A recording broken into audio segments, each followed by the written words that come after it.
Salut à tous, c'est Sylvain du podcast Au fait, c'est quoi? Alors, vous connaissez notre podcast, on parle de tout. On peut parler des restos du cœur, de santé, de sport. Et je me souviens qu'on a parlé de l'allocation de rentrée scolaire et on parle parfois effectivement de santé. Alors, qui dit santé dit certains numéros que certains connaissent par cœur. Ma compagne, par exemple, connaît son numéro de sécurité sociale par cœur. Moi, pas du tout. Alors, on s'est posé la question avec Thierry, comment était composé ce numéro? Mais au fait, Thierry, c'est quoi le numéro de sécurité sociale?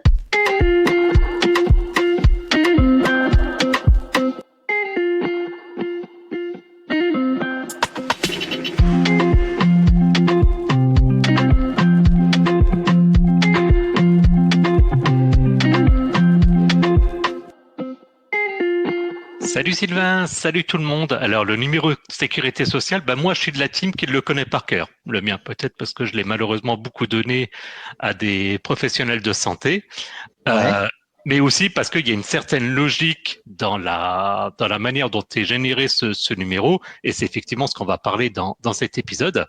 Ouais, je connais le début. J'ai compris qu'il y avait une certaine logique et je connais le début, mais alors j'avoue que c'est quelque chose que je n'arrive pas. Je me suis dit, il faut que j'arrive à le retenir, mais il y a une mécanique que je ne chope pas. Donc, Voilà, qu'est-ce que le numéro de sécurité sociale, et là Thierry? du coup ça va te donner comme des espèces de moyens mémotechniques, même si c'est de la Ah, logique en tant que telle. Alors déjà, le numéro de sécurité sociale, c'est en fait le terme général qu'on utilise, mais en réalité, ça s'appelle le numéro d'inscription au répertoire, donc le NIR. Et donc, c'est un identifiant unique et personnel qui est attribué dès la naissance pour les personnes nées en France. Donc, ta fille oh, a un numéro dès à présent. ok, ok, Lors de la première affiliation, donc travail ou résidence stable pour les personnes arrivant de l'étranger. Donc, ok. ça veut dire que du moment où on travaille, forcément, on a un numéro de sécurité sociale unique et personnel. Et ce qui nous permet d'être couverts. La chance que l'on a en France, c'est aussi de pouvoir être couvert, d'avoir accès aux soins globalement. Donc il y a dès la naissance et à la première affiliation. Ok, ça je savais pas par exemple. Tu as la première affiliation, ça paraît logique dit comme ça, mais j'avais jamais pensé à ça. Alors, tu vas voir, quand tu dis d'ailleurs d'être couvert, c'est un des aspects du numéro de sécurité sociale, mais il est utilisé pour autre chose. En Ouais. tout cas, ce numéro, il est attribué, et je dois l'avouer, je ne le savais pas par, alors tenez-vous bien, l'Institut national de la statistique et des études économiques. Bon, en fait, vous connaissez tous, ça s'appelle l'INSEE. Et Ouais. ça vous accompagnera du coup toute votre vie. Ok, on peut pas le changer. Ça c'est mort, sauf certains cas peut-être. Mais bon, ça on en parlera peut-être un petit peu après. Et du coup, ce numéro, donc tu le disais, il est indispensable pour bénéficier des droits sociaux et pour l'identification auprès de diverses administrations et professionnels. Donc c'est vraiment vu comme un identifiant. Je te donne quelques exemples. Tu l'as dit, l'accès aux soins de santé, donc le remboursement des cotisations, les soins et médicaments par l'assurance maladie, donc avec la fameuse carte vitale qu'on a tous et qui peut être même maintenant dématérialisée. Mhm. Euh, c'est également utilisé, et c'est là où je te dis que c'est un peu particulier, en tant qu'identifiant administratif. Donc, par exemple, création et connexion au compte Amélie. Là, ça rejoint Oui. toujours la santé, mais également les démarches auprès de France Travail, donc anciennement Pôle Emploi, les caisses de retraite, etc. Donc, c'est pas juste pour la sécurité sociale et la santé, c'est vraiment un identifiant à part entière qui est utilisé dans les administrations et puis également au niveau de la relation employeur. Il est utilisé par les employeurs pour la gestion de la paye et le calcul des cotisations sociales. Ouais, ça je savais parce que souvent, tu sais, quand tu veux te connecter, ils te demandent, il y a différents moyens de se connecter et assez régulièrement, ils te le demandent. C'est celui que je donne parce que c'est celui que dont j'ai accès assez rapidement au final. Donc, ok.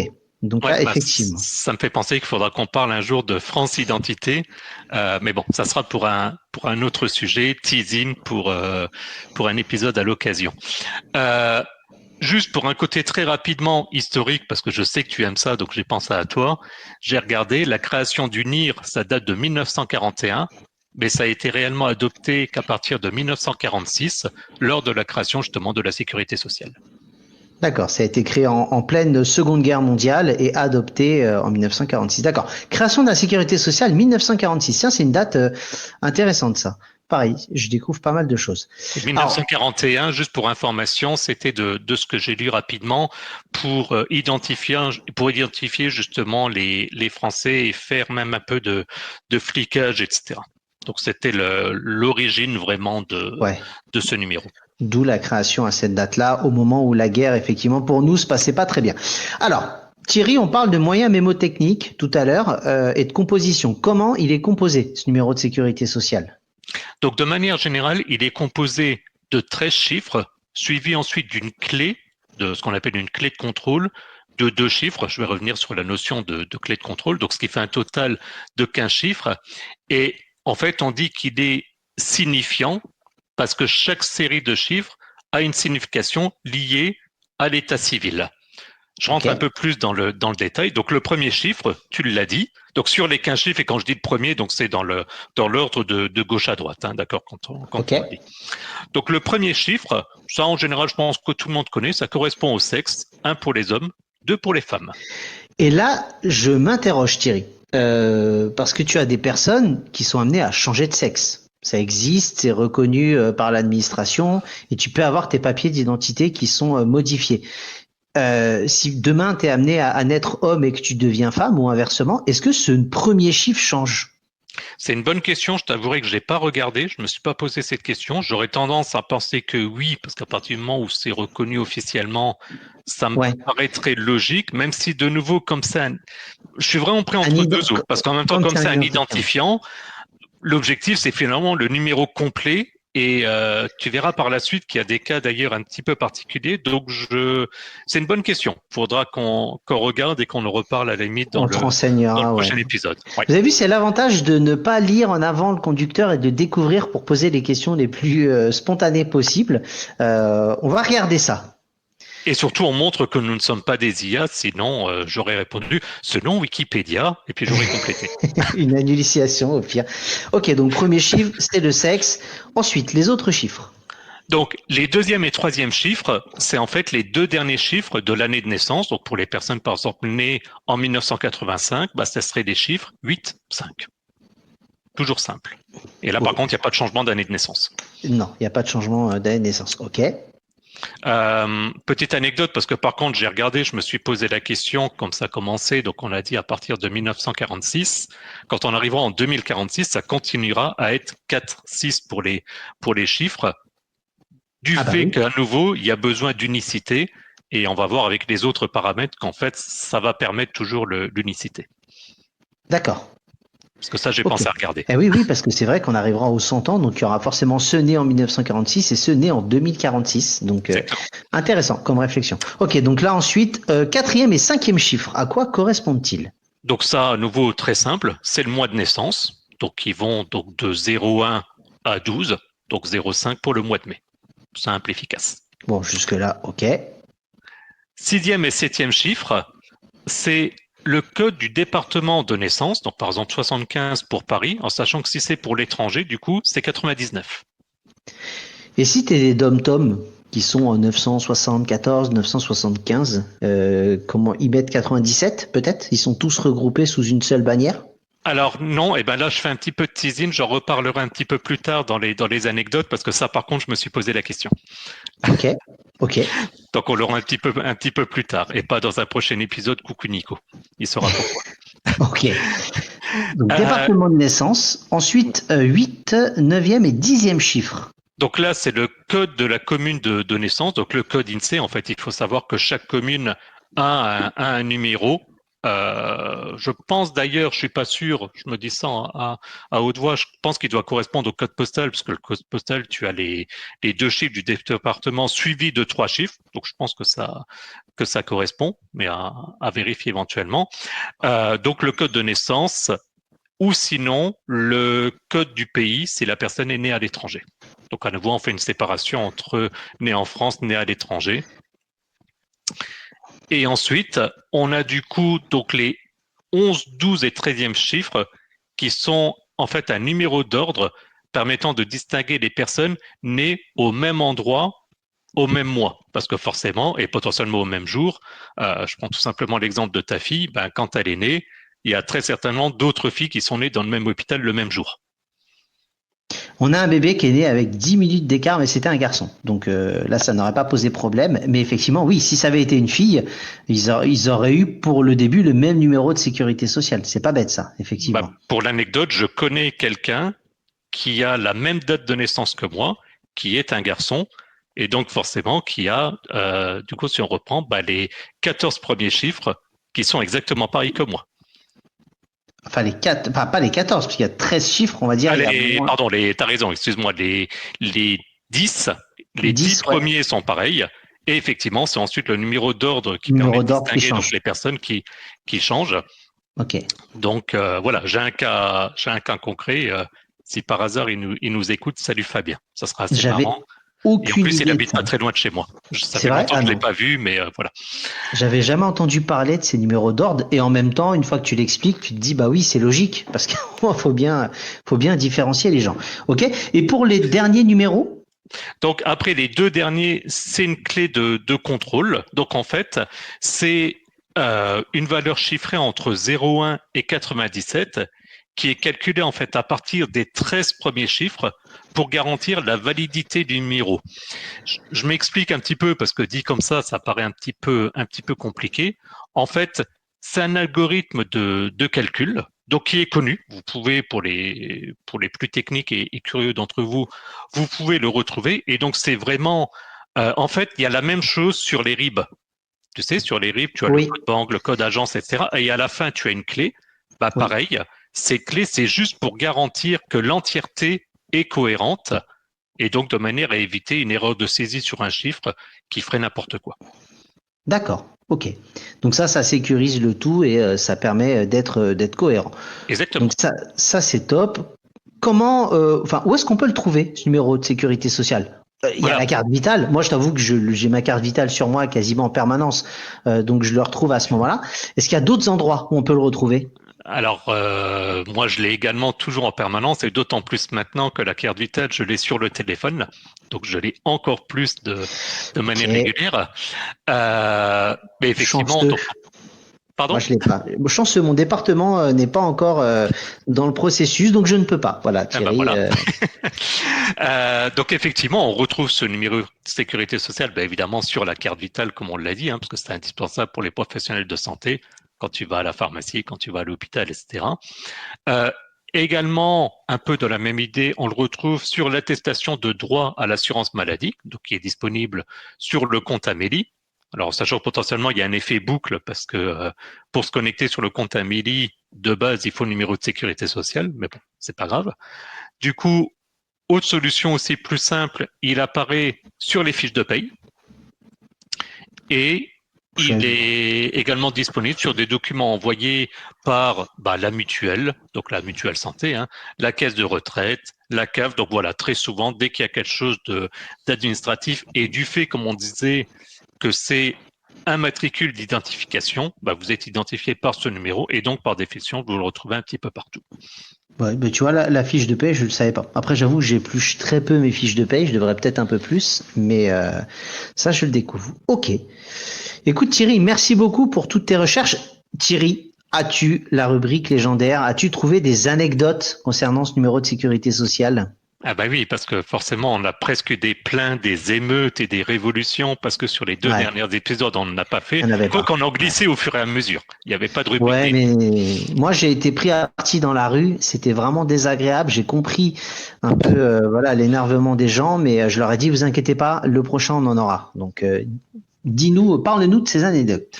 Voilà, du coup, la première anecdote, comme vous pouvez l'imaginer, il y a des systèmes équivalents qui existent dans la majorité des pays. Je vais prendre un exemple, le Luxembourg, parce que je suis salarié luxembourgeois. Donc là, on parle du matricule national.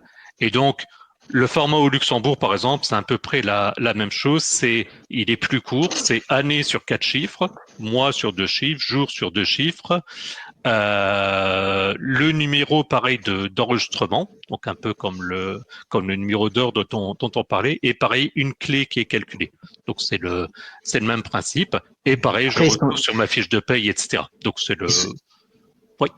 Ouais, ils sont moins nombreux après, donc c'est vrai qu'ils ont peut-être besoin peut-être de moins de critères, tu vois, les numéros d'ordre, tout ça, il y a peut-être un peu moins. Oui, puis il n'y a pas vraiment de notion de département, par exemple. Donc, ouais, c'est vrai que. Mais disons, en tout cas, il y a le même principe, donc c'est pas une spécificité française. Ok.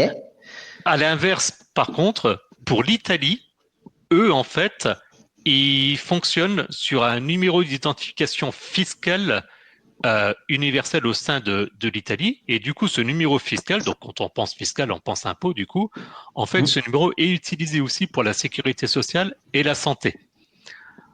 Donc lui, il est calculé à partir de données d'état civil, donc le nom, la date et le lieu de naissance.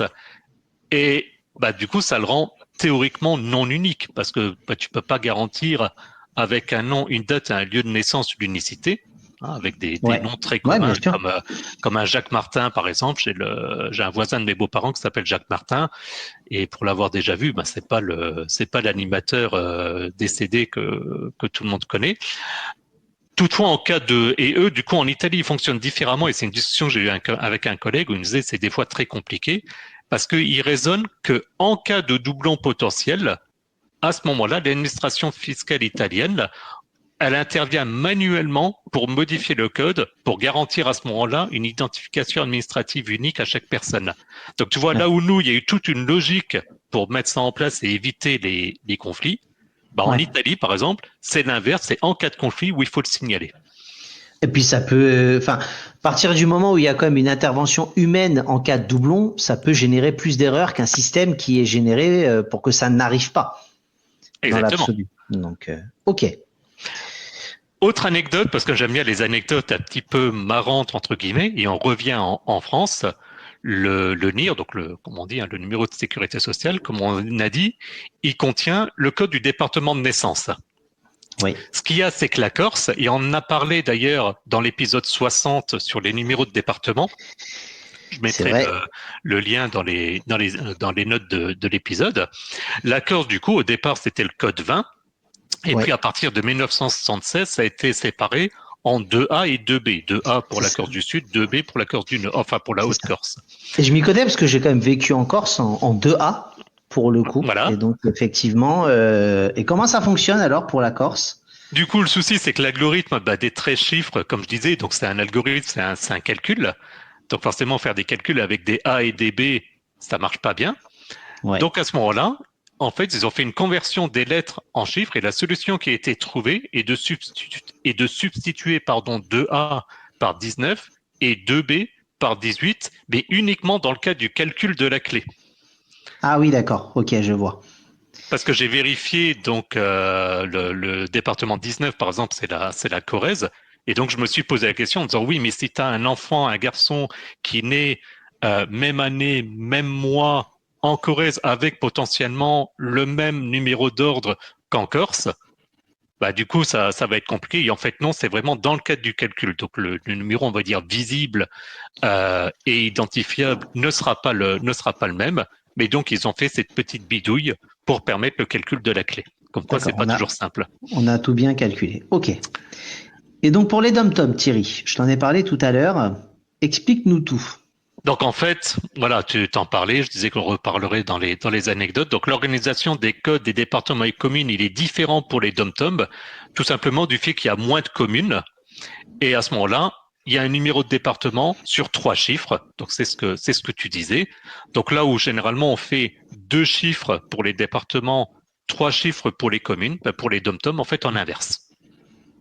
Ok, d'accord. Ah oui, il y a moins de communes. Oui, donc à la fin, on reste bien sur le bon nombre de chiffres. Tu arrives bien sur un total de 5, mais sauf qu'au lieu de faire donc 2 pour les départements, 3 pour le numéro de commune, en fait, tu fais l'inverse, 3 pour le numéro de département, parce que c'est effectivement ce qui se passe déjà, et du coup, simplement 2 pour les communes, parce que vu la taille des départements et territoires d'outre-mer, tu vas pas atteindre les 1000 communes. Ouais, c'est bien foutu. On a bien géré ça quand même, au niveau organisation. Et pour les Français nés à l'étranger, on parle de département, mais si demain mon père travaille en Allemagne, par exemple, et que je nais en Allemagne. Alors, si tu nais en Allemagne, après, je sais pas exactement, parce qu'après, il y a les notions de droit du sol, etc. Mais en tout cas, c'est pas attribué par ordre de naissance dans une commune, puisqu'ils sont nés hors de France, mais en fait, par ordre d'enregistrement des actes de naissance par le ministère des Affaires étrangères. Donc, en fait, on est immatriculé dans le fichier dans l'ordre où on est enregistré et non pas dans l'ordre où on est né. Et je pensais vraiment que les 3 derniers chiffres avant la clé étaient l'ordre de naissance, et c'est là où j'ai appris. Donc non, c'est l'ordre dans lequel c'est enregistré. Et donc, toi, tu l'as connu, hein. Tu as été déclaré ta fille en mairie, mais tu as peut-être des personnes que leurs enfants nés après ta fille, mais où pour l'enfant, il y aura un ordre inférieur à celui de ta fille parce qu'ils auront fait la déclaration avant, alors que ta fille sera née avant cette date. D'accord. Donc, Et il n'y a pas de notion de département? Par contre, les notions de département, parce qu'il n'y a pas ils n'ont pas les mêmes fonctionnements que nous. Non, mais j'en avais parlé, c'est que du coup, le code département, c'est Ah oui, 99. oui, tu me l'avais dit tout à l'heure, oui, effectivement. Tu vois, comme quoi, j'ai déjà oublié 99, c'est vrai. Mais tu C'est vrai. réécouteras l'épisode, c'est pas grave. Ah ouais, mais tu sais, j'ai une capacité de concentration assez limitée et c'est déjà très bien que je tienne tout ce temps-là.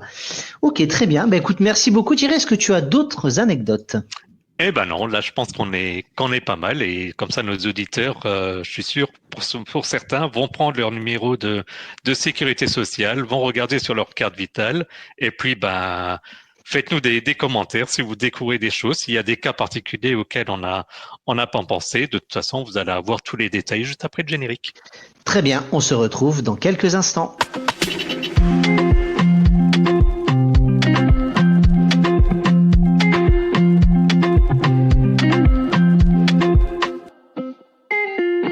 Et c'est Sylvain du podcast. Au fait, c'est quoi? Vous me connaissez. Je vais vous parler de X, anciennement Twitter, géré de main de maître par Thierry. Thierry qui nous publie pas mal d'anciens épisodes. Là, cette semaine, tu nous as reparlé du prix Nobel. Voilà, il y a pas mal de choses qui sont faites et qui ont été mis en avant. Donc, merci en tout cas, Thierry, et je te laisse gérer pour la suite. Oui, effectivement, c'est vrai que depuis 3 semaines, je ressors des vieux épisodes, soit en fonction de l'actualité. J'avais aussi publié pour Octobre Rose, par exemple, parce qu'on est au mois d'octobre. Et ce qui est bien, c'est quand on regarde, c'est écouter. Donc, merci à vous. Et parce qu'effectivement, si vous voulez nous suivre, le plus simple, c'est de vous rendre sur notre site www.aufaites-c'est-quoi.fr, puisque vous allez retrouver les liens de notre podcast en fonction de vos applications préférées. Et on essaye d'être sur toutes les plateformes. J'ai voulu écouter un autre podcast et il n'était pas sur Podcast Addict, donc j'ai envoyé un petit message. Et nous, on est un petit peu partout. Si vraiment il y a un endroit où vous n'êtes pas, et je connais une plateforme où on n'est pas d'ailleurs, faites-nous signe. Mais également, vous pouvez nous suivre via notre chaîne YouTube. Donc, vous avez des liens également sur notre site, au même titre que notre compte X, anciennement Twitter, et puis notre page Facebook. Quand je communique sur d'anciens épisodes, je le fais sur l'ensemble des médias. Et puis enfin, n'hésitez pas à consulter les notes de l'épisode parce que vous allez pouvoir obtenir les liens vers notre page Buy Me a Coffee si vous souhaitez nous soutenir financièrement. Et puis notre serveur Discord pour discuter entre vous et avec nous. Merci à tous et à plus dans le bus. À bientôt, salut.